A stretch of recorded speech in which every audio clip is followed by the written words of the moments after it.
Hello there, you're watching Bizworld. The Cabinet has agreed to abolish the import permit for 54 categories of items previously required for transshipment abroad.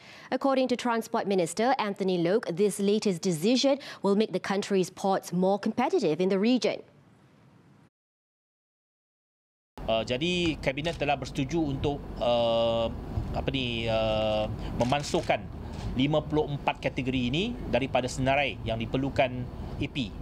Jadi hanya barangan-barangan yang terkawal dan barangan-barangan membahaya seperti senjata, mercun, barangan-barangan dangerous goods itu sahaja yang memerlukan import permit ini. Barangan-barangan komoditi seperti koko, kelapa, air dan sebagainya telah pun dikecualikan. Jadi ini memudahkan aktiviti transshipment dalam pelabuhan negara kita dan menjadikan pelabuhan kita lebih kompetitif. He was met after launching a ceremony to mark the record 1 million 20-foot equivalent unit ships that have passed through Johor Port. The exemption, he said, is expected to take effect in the first quarter of 2020. Meanwhile, the Customs Department will also come out with a new list of items that still requires the approved permit AP for imports.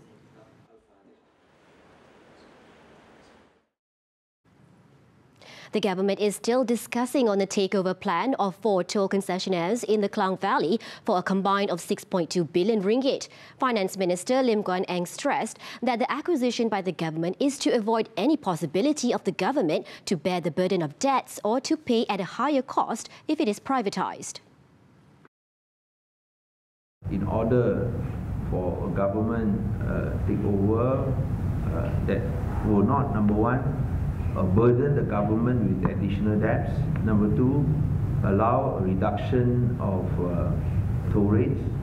And number 3, ensure that we don't have to pay in the future by upholding the principle that there is no privatization of profits and socialization of losses. Previously, the government was reported to have made a 6.2 billion ringgit offer to take over the 4 toll highways, namely the Damansara Puchong Highway LDP, Sprint, Shah Alam Expressway Kesas and the Smart Tunnel, which are either subsidiaries or associated companies of Gamuda Berhad.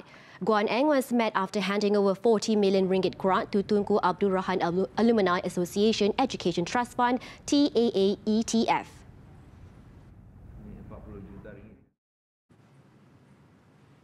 Despite external headwinds such as the US-China trade war and Brexit, local businesses are expected to be cautiously proactive for the next 12 months. According to Monash Malaysia Research and Development Chief Executive Officer Professor Mahindra Nair, the Malaysian Business Sentiment Survey 2019-2020 showed that Malaysian companies are expected to be taking proactive measures, especially in adopting new technologies and develop new business models to mitigate risks and uncertainties. So firms are fairly, many of the firms are fairly savvy in understanding what they need to do. But because of the uncertainty, they're starting to seeing what kind of technology, innovation, partnerships, the leadership that will give them that market reach. The survey is a joint initiative between Monash University Malaysia and CPA Australia, which was conducted among 604 local firms from various sectors. Mahindran said retail and services sectors will be the most affected by the Industrial Revolution IR 4.0 next year. Among the fiscal stimulus packages that the government has put in place are the revival of mega infrastructure projects and efforts to reduce the cost of living, which could help to sustain consumer demands for 2020.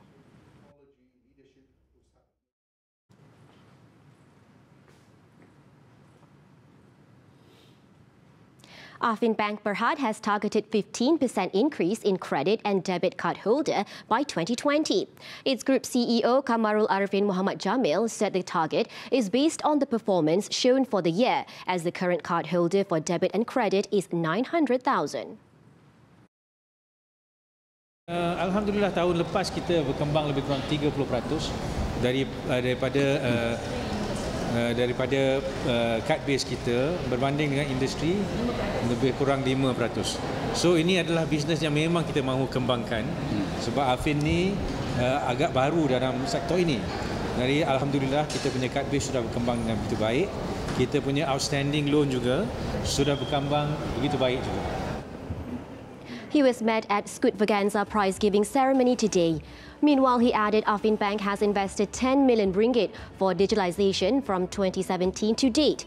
The bank also collaborated with Malaysia Airlines in launching an Enrich campaign starting December 1st and ending on February 29th next year. That's all the time we have for Bizworld. I'm Nadia Azmi. Thank you for investing your time with us.